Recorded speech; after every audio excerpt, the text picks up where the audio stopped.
Okay, have a look at this. It's the kind of image we've all seen 1,000 times, right? A beautiful, perfect little scene from the countryside. It feels peaceful, timeless even, completely innocent. But this image, and a whole lot of others just like it, might be hiding a pretty big secret. So let's peel back the layers and see what's really going on. I mean, think about a classic landscape painting, something like John Constable's The Hay Wain. You can practically feel the warm air on your skin, hear that little stream bubbling. We see the hay wagon, the cottage, the big leafy trees. It's this vision of rural life that just feels so harmonious, so natural. And, it's comforting. But what if that feeling of comfort is the whole point? What if these pictures aren't just showing us a scene, but are actively doing something to us and to nature itself? What if all that scenic beauty is actually a kind of trap? To really get our heads around this trap, we need to rewind a little. We have to go back to the very beginning, to the foundation of how Western art has looked at the countryside. We're starting with the classic pastoral, that whole tradition of idealized country living you see everywhere. This is our ground zero. So a painting like the Hay Wain isn't just a peaceful field. According to this theory, it's a meadow screen. This is where the art performs a kind of magic trick. It pacifies the ground. It takes all the tough, messy realities of rural life, we're talking mud, hunger, backbreaking labor, brutal class structures, and it just anesthetizes them. It turns all that struggle into a calm, soothing view for us to look at and enjoy. The ground, effectively, loses its teeth. All right, so to understand how this whole pacification thing works, not just in old paintings, but across all kinds of art, we're going to use one powerful central idea, the concept of art as a pot. And that brings us to our key term, fake neo-pastoral. It's basically the process where art takes something real, something grounded, like soil or a plant or even a social struggle, and makes it available for display. It contains it, it frames it, and then it presents it for viewing.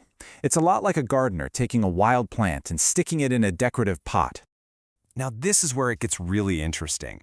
This potting mechanism, it's not static. It actually evolves. It gets smarter. It moves beyond just simple innocence into more complex forms that start to reveal our own anxieties or desires about nature.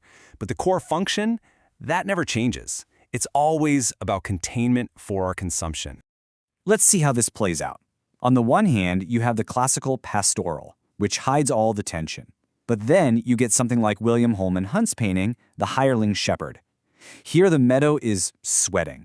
The shepherd is totally ignoring his flock to flirt. Nature is overgrown, it's almost feverish. That pure innocence has curdled into this really charged scene of, well, erotic negligence. It seems more honest, sure, but it's still in a pot. It just makes the pot's failure part of the show. Okay, brace yourself, because once you get this idea of the pot in your head, you are going to start seeing it absolutely everywhere. So let's do a quick-fire tour through a few modern cultural forms to see just how widespread this pattern really is. First up, folk horror. Films like The Wicker Man. The countryside isn't soothing anymore. Now it's a stage for archaic dread and sacrificial menace. The village becomes what the source calls a ritual aquarium. Rural life gets potted, contained, and turned into this whole atmosphere of fear, all for our entertainment. Or let's swing to the complete other suite, cottagecore. Here, the pot is a kind of domestic terrarium. All those perfectly staged photos of fresh-baked bread, linen dresses, wildflowers in a jar. It's described as a form of moral pornography. It's staging domestic virtue and simplicity as this thing you can consume, this desire. The objects look real, but their arrangement just converts them into pure atmosphere. And this is where the theory gets really sharp, because it even applies to art that seems to be doing something good. Take a project like Mel Chin's Revival Field, which used plants to clean up contaminated soil. A real, useful process. But as an artwork, it becomes a remediation altar. The soil becomes a patient, the plant becomes a healer, and the art becomes a cure story.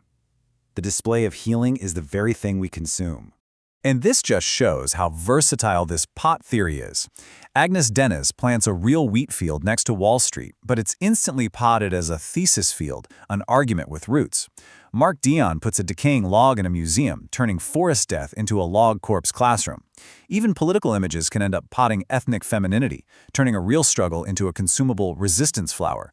The pattern just holds. So, how exactly does this pot do its work? What is the mechanism? Well, the theory explains it with a really powerful and frankly unforgettable metaphor. The perfect emblem for this entire system is the potted carnivorous plant. Think about it. It's alive, but it's contained. It's natural, but it's decorative. And it's hungry. It promises us real contact with nature, but it's actually a living trap, feeding on our attention and our gaze. And this trap has a 5-step feeding process. First, it attracts us with something powerful. Innocence, a wound, a bit of truth. Second, it arrests movement. It pins down a living relationship to make it visible, kind of like a butterfly on a board. Third, it charges that arrested thing with meaning. A crop suddenly becomes a political statement. Fourth, it contains that charge within a frame, a gallery, a photo, an institution. And finally, it consumes our reaction. Our attention, our shock, our sympathy, that's its fuel. That is a pretty damning critique, isn't it? So what's the alternative? Is there any way out of this? Well, the source's most challenging idea isn't about making better, more ethical pots. It's about stopping the potting process altogether. The proposed solution is called the real cut. Now, this isn't a physical cut, it's a structural one. It's the simple act of refusing to participate in converting living things, soil, a struggle, a person, into a charged art object for us to consume. And it is crucial to tell this apart from the fake cut. The fake cut is all theater. It dramatically points to a wound or an origin and yells, "Look at this." It just produces a new, exciting object for us. The real cut? It's much quieter. It interrupts that very process. It stops the wound from being turned into a spectacle in the first place. This all leads to what the source calls a discipline of refusal, a series of active decisions, refusing to turn a woman into a symbol for a nation, refusing to turn soil into just a scientific sample, refusing to force a field to become an argument. The goal isn't some pure form of art, it's about a true grounding, about letting things be what they are, without being potted for display. So, this really leaves us with a provocative thought, doesn't it? This whole theory is a new lens. The next time you're standing in front of a piece of art that shows you nature, or a community, or a struggle, ask yourself, are you really seeing the world in all its messy reality? Or are you just admiring the pot it came in?